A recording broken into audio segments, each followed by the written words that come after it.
नमस्कार। हिंदी साधन चैनल में सभी का हार्दिक स्वागत करती हूँ।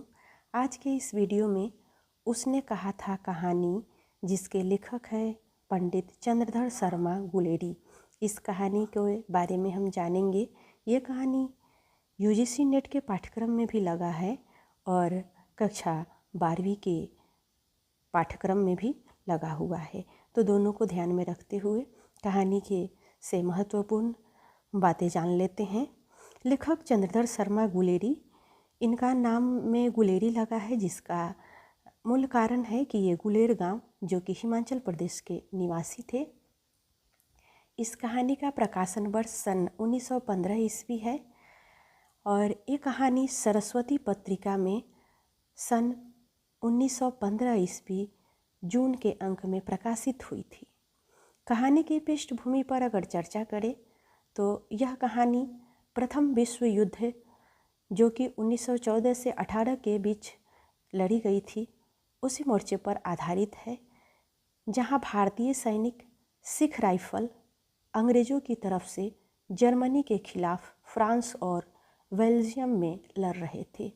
कहानी की शिल्प शैली पे अगर चर्चा किया जाए तो ये कहानी हिंदी साहित्य में सर्वप्रथम पूर्व प्रदीप्त शैली, जिसको इंग्लिश में कहते हैं फ्लैशबैक पद्धति का में लिखा गया यह कहानी है। यह कहानी कुल 5 भागों में विभाजित है। इसके 3 भाग, दूसरा, तीसरा और चौथा भाग में युद्ध का वर्णन किया गया है। आचार्य रामचंद्र शुक्ल इसके बारे में कहते हैं कि इसमें यथार्थवाद के बीच सुरुचि की चरम सीमा तक पहुंचा हुआ गुप्त आदर्शवाद है। इस कहानी को लेकर आचार्य शुक्ल जी का मत ये है।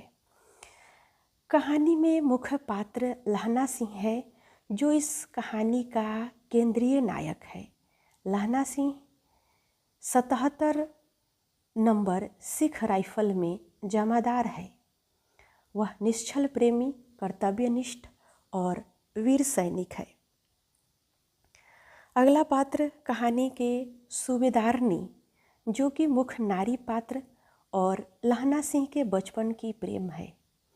वह सूबेदार हजारा सिंह की पत्नी है। बाद में उसका शादी सूबेदार हजारा सिंह से होता है। सूबेदार हजारा सिंह सेना का सूबेदार और सूबेदारनी का पति है। बोधा सिंह सूबेदार और सूबेदारनी का इकलौता पुत्र है और इसे ही लहना सिंह युद्ध में ठंड से बचाने के लिए अपनी जर्सी तक दे देता है। इस कहानी का 5वां पात्र है बजीरा सिंह, जो सेना का एक विदूषक और सैनिक है, जो लहना सिंह का घनिष्ठ मित्र है। लहना सिंह अंतिम समय में इसी की गोद में सिर रखकर प्राण त्यागता है। अगला पात्र कीरत सिंह है, जो कि लहना सिंह का भाई है और मरते समय लहना सिंह को कीर्ति सिंह की याद आती है। लप्टन साहब ये ब्रिटिश सेना का अधिकारी है, जिसके भेष में एक जर्मन जासूस खंदक में घुस जाता है और जिसे लहना सिंह अपनी बुद्धिमानी से पहचान कर मार गिराता है। कहानी अमृतसर के बाजार से फ्रांस के युद्ध क्षेत्र तक का सफ़र तय करती है और इस कहानी का मूल विषय निश्चल प्रेम है, त्याग और कर्तव्य परायणता है। कहानी यह दिखाती है कि कैसे बचपन का एक निश्चल प्रेम एक सैनिक को अपनी जान की बाजी लगाकर अपने कर्तव्य और वचन को निभाने की प्रेरणा देता है। कहानी के सभी भागों पर चर्चा किया जाए तो पहला भाग अमृतसर के चौक बाजार में एक 12 वर्ष का लड़का लहना सिंह और एक 8 वर्ष की लड़की सूबेदारनी आपस में मिलते हैं। दोनों अपने मामा के घर आए हुए हैं। लहना सिंह बार बार उससे पूछता है, तेरी कुरमाई यानी सगाई हो गई है? लड़की धत कहकर भाग जाती है और एक दिन लड़की कहती है कि हाँ, मेरी कुरमाई हो गई। यह रेशम की कढ़ा हुआ सालू यानी दुपट्टा। यह सुनकर लहना सिंह उदास हो जाता है। दूसरा भाग में 25 वर्ष बाद शुरू होता है दूसरा भाग। लहना सिंह अब सेना में जमादार बन चुका है। युद्ध पर जाने से पहले वह सूबेदार हजारा सिंह के घर जाता है, जहां वह सूबेदारनी को पहचान लेता है। सूबेदारनी एकांत में लहना से रोते हुए अपने पति और पुत्र बोधा की रक्षा की भीख मांगती है और कहती है कि तुमने बचपन में घोड़े की लातों से मेरी रक्षा की थी, वैसे ही इन दोनों को बचाना। युद्ध के मोर्चे पर हार कपाने वाली ठंड में लहना सिंह बीमार बोधा सिंह को अपनी कंबल जर्सी दे देता है। नकली लपटप साहब की चालाकी पकड़ता है और युद्ध में खुद घायल होने के बावजूद बोधा और हजारा सिंह को सुरक्षित अस्पताल की गाड़ी में भेज देता है। कहानी का 5वां भाग गंभीर रूप से घायल लहना सिंह बजीरा सिंह की गोद में लेटा हुआ है। मरण सन्न अवस्था में उसे बचपन की यादें फ्लैशबैक आती है। वह बार बार बजीरा से कहता है, उसने कहा था, यानी सूबेदारनी ने जो बचपन में मांगा था उसने वह पूरा कर दिया। अंत में अखबार में खबर छपती है, फ्रांस और बेल्जियम 38वीं सूची मैदान में घाव से मरा। 77 नंबर सिख राइफल जमादार लहना सिंह। इस कहानी में संवाद और कथन के बारे में अगर चर्चा किया जाए तो कहानी में एक पंक्ति आई है, तेरी कुरमाई हो गई धत। लहना सिंह और बालिका जो कि सूबेदारनी है, इन दोनों के बीच ये प्रारंभिक पहला संवाद है। दूसरा संवाद पे चर्चा अगर किया जाए तो वह है, राम राम यह भी कोई लड़ाई है, दिन रात खंदकों में बैठे हड्डियाँ अकड़ गई। युद्ध के क्षेत्र में लहना सिंह का यह कथन है। अगला जो कथन है वह है, जर्मन